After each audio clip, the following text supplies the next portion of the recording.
రోజుల్లో ప్రజలందరూ కూడా ఏం గమనిస్తూ ఉన్నారంటే పరిపాలన అంటే 100 రోజుల పరిపాలన ఏ విధంగా ఉంది అంటే ఎక్కడే కానీ ఆ ఫీల్ గుడ్ అంటే ఉత్సాహంగా మొట్టమొదటి ఒక 100 రోజులు ప్రజలందరూ కూడా సంతోషంగా ఉత్సాహంగా ఉండే పరిస్థితి ఏమాత్రం కనపడడం లేదు. కానీ నిజం చెప్పాలంటే 3 నెలలు చాలా త్వరగా సమయము ఒక గవర్నమెంట్ పరిపాలన ఎట్లా చేస్తుంది ప్రభుత్వం అని చెప్పి ఒక జడ్జిమెంట్ చేసేదానికి. కానీ 3 నెలల సమయంలో ఏం సాధించినారని చూస్తే మాత్రము ఇంచుమించు ఎట్లయితే ప్రజలలో ఒక నెగటివ్ ఫీలింగ్, చాలా నిరుత్సాహంగా, చాలా బాధాకరంతో, స్తబ్దతతో ఎన్నికలు వచ్చిన సమయంలో 5 సంవత్సరాల తర్వాత లాస్ట్ 100 సంవత్సరాలు ఏదైతే యాంటీ ఇన్కంబెన్సీ మన రూలింగ్ పార్టీకి ఉంటుందో అటువంటి ఫీలింగ్ ఈరోజు కనపడతా ఉంది.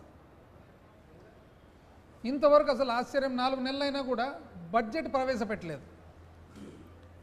అంటే ఏది జరిగినా కూడా గత ప్రభుత్వం. ఇప్పుడు ప్రజలందరూ కూడా చూస్తూ ఉన్నారు కదా, ప్రతి ఒక్కటి వర్షం పడినా గత ప్రభుత్వం, పడకున్నా గత ప్రభుత్వం, ఇంకోటైనా గత ప్రభుత్వం, ఇంకోటి బడ్జెట్ ప్రవేశపెట్టలేకపోవడం గత ప్రభుత్వం అనేది ప్రజలు ఎవరు ఒప్పరు.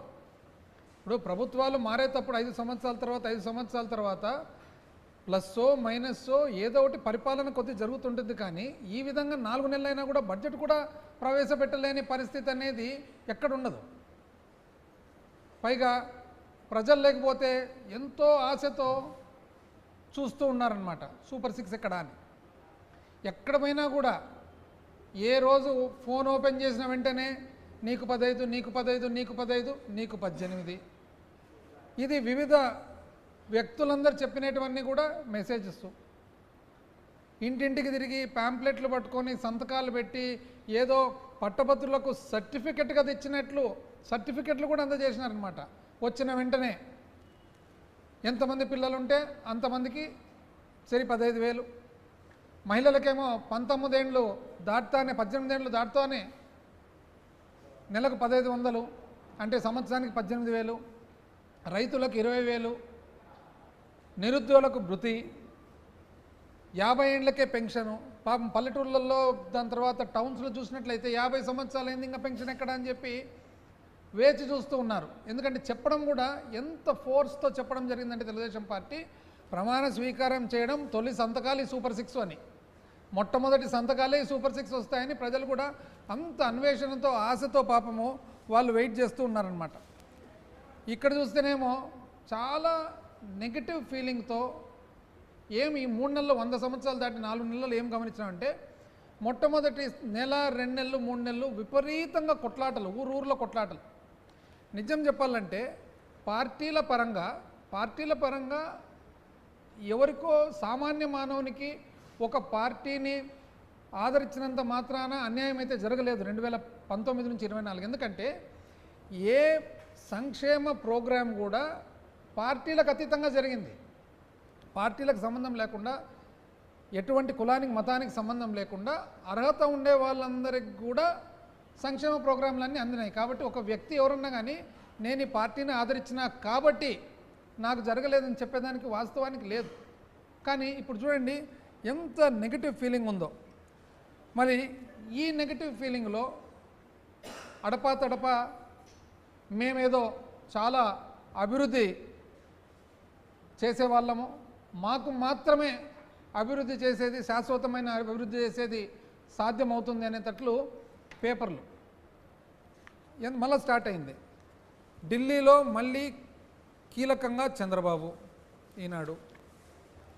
ఆర్థిక సుడిగుండం నుండి గట్టెక్కించండి ఈనాడు.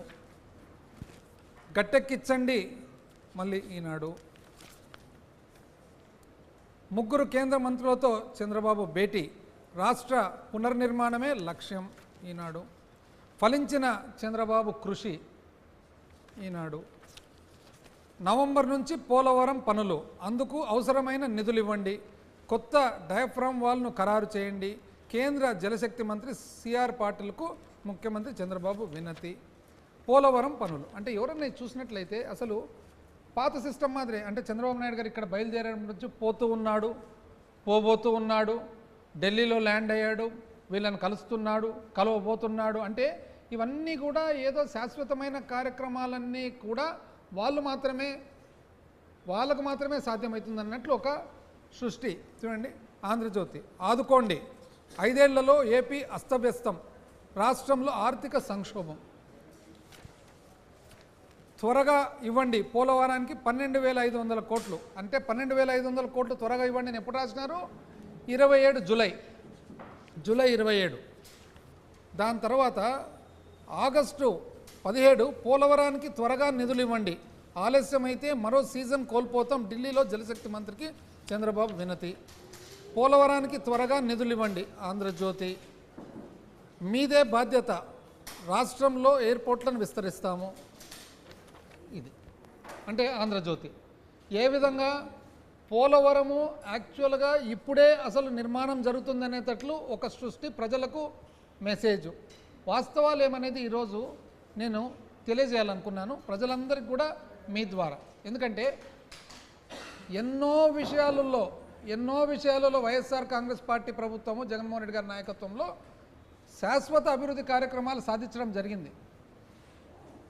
దురదృష్టానికి ఆ ప్రోగ్రాంలనంతా, ఆ సాధననంతా కూడా ప్రజలకు వాస్తవంగా ఫ్యాక్చువల్గా చేర్పించేదానికి మీడియా అంటూ వితౌట్ ఎనీ పార్షియాలిటీ ఒకవేళ చూపించింటే చాలా చక్కగా జరిగేది.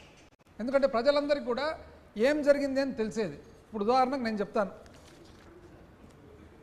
అప్పు, మంగళవారం అప్పు, ఈ నెల అప్పు, ఆ నెల అప్పు, రాష్ట్రం అప్పు, శ్రీలంక కాబోతుంది. ఇప్పుడు ఎక్కడండి 4 నెలలు అయింది కదా. 4 నెలల్లో మరి 11 జూను 2,000 కోట్లు అప్పు చేయడం జరిగింది. ఎక్కడన్నా అసలు చూసినామండి పేపర్లలో? అదేవిధంగా 2 జూలై ఎప్పుడు లేని విధంగా చరిత్రలో 2 సార్లు 5,000 కోట్లు అప్పు చేయడము. అందులో 2 జూలై ఒక్కసారి 5,000 కోట్ల అప్పు, జూలై 16వ తేదీ 2,000 కోట్ల అప్పు, జూలై 30వ తేదీ 3,000 కోట్ల అప్పు, ఆగస్టు 27వ తేదీ 3,000 కోట్ల అప్పు, మరి సెప్టెంబర్ 3వ తేదీ 4,000 కోట్ల అప్పు. ఎందుకండి? ఇంతకుముందు ఎంతో చాలా అసలు కన్సర్న్తో రాష్ట్రం ఏం కాబోతుంది అని చెప్పి కొన్ని మీడియాస్ రాసేవాళ్ళు అనమాట. అప్పు ఎందుకు అసలు ఇప్పుడు అప్పే కనపడడం లేదు? నిజం చెప్పాలంటే ఏ మాట కామాట కనాలంటే అప్పటికే ఒకటే మాదిరి రాత, ఇప్పటికి ఒకటే మాదిరి రాత అంటే ఉన్నాయి చూడండి. ప్రజాశక్తి, విశాలాంధ్ర ఉదాహరణకు. ప్రజాశక్తి 31 జూలై 12,000 కోట్లకు చేరిన అప్పు.